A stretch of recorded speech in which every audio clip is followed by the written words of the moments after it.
Nick, let's get to the story as well. Might we see robot animals replace real ones at zoos?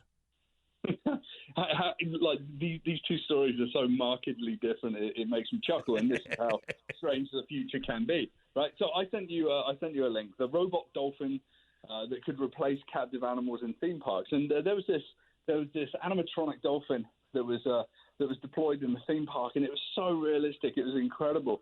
There's about 3,000 dolphins in captivity, and they're generating several $billions of revenue, right?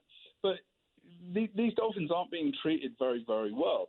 So, in the scheme of things, even if they're treated to the best of the ability of a theme park or whatever, it's not as good as them roaming out in the ocean as a wild animal, right?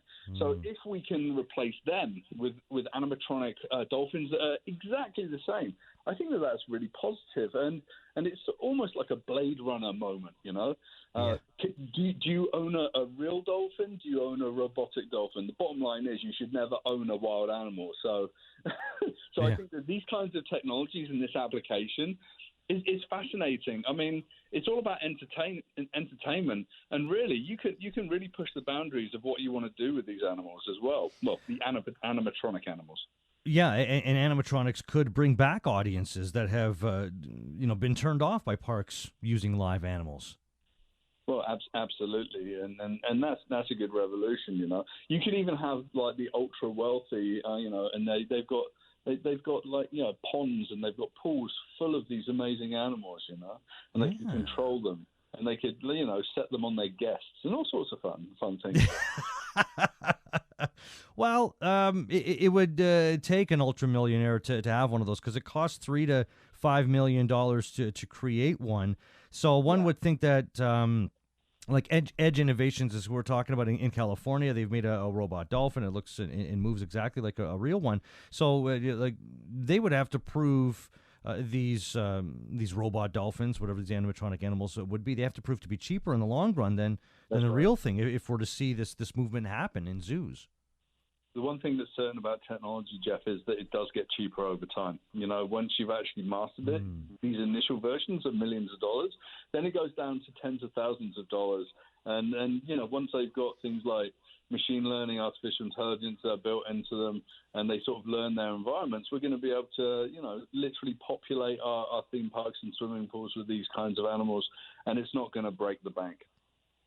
I wonder, like, with this technology, could we then experience animals that are extinct? I mean, are we talking Jurassic Park here?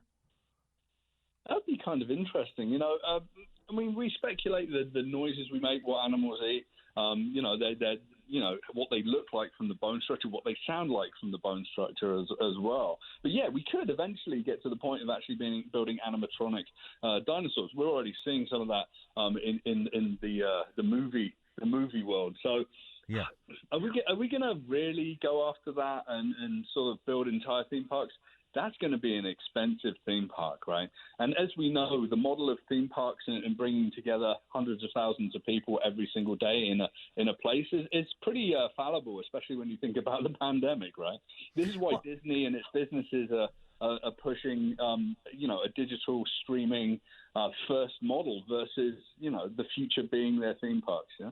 Yeah. Well, but you think about like a European country, maybe getting ahead on this and saying we're going all in on it, and that might be the springboard to everybody else doing it, because about 20 European countries have already banned or limited the presence of wild animals in circuses. So maybe it's going to be one of those countries, assuming that they can afford to do so. Maybe they would lead the way on this. Yeah, maybe, or maybe we would invest more in keeping the wildlife wild and appreciating it from a distance, right? I mean, it's sort of a change in philosophy around where we want to see dolphins, robotic and otherwise. So I still think that we're going to have to come back and say, you know what, you want to swim with the dolphins in the ocean in these particular places, you can do that in an ethical way where we respect their boundaries and still maintain them being wild, sure. Yeah, let's make that happen, right? We still see that happening all over the world. But, just maintaining the old school model of coming to a park to see a dolphin run around and do tricks is probably not going to be the future, Jeff. Check out nicholasbatmanton.com. Futurist researcher, keynote speaker Nick Batmanton. Appreciate this as always, Nick. We'll talk again next week. We'll chat to you soon, Jeff. Take care. Bye-bye. All right.